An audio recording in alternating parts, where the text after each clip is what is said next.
So we've shown the connection between independencies and the factorization of the distribution in the context of Bayesian networks. Now we're going to show that that same kind of connection holds also in the case of Markov networks.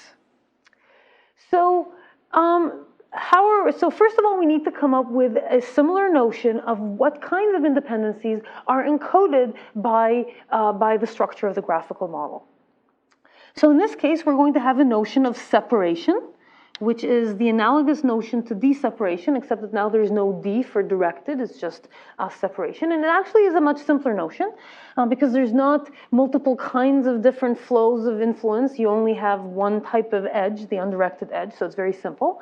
And so we have the x and y are separated in h given z if there's no active trail in h, and the notion of the active trail is just, if no node along the trail is observed.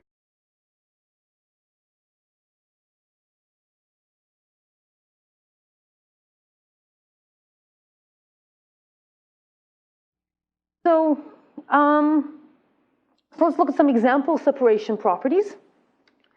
So, for example, what does it take to separate A from E? Well, we can separate A from E in several different ways. So we have that A and E are separated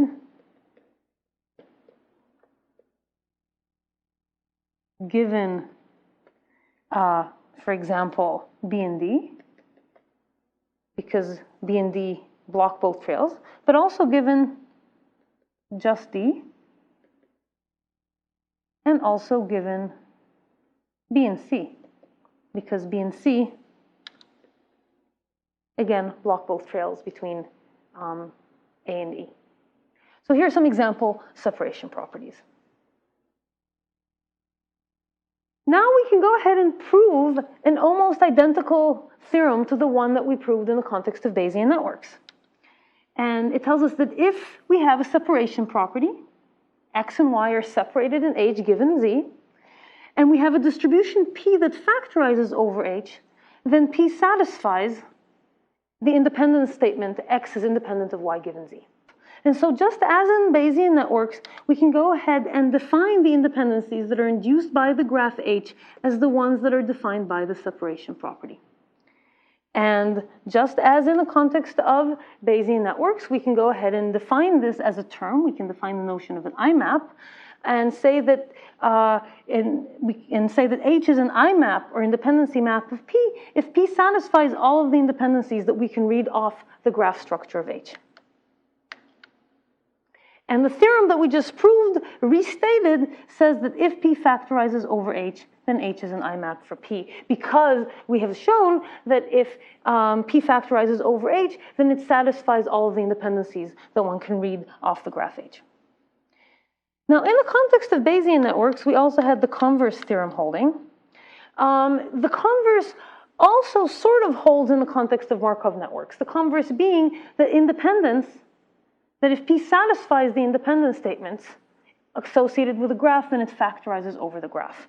So, stated otherwise, if H is an IMAP for P, that is, P satisfies I of H, then P factorizes over H.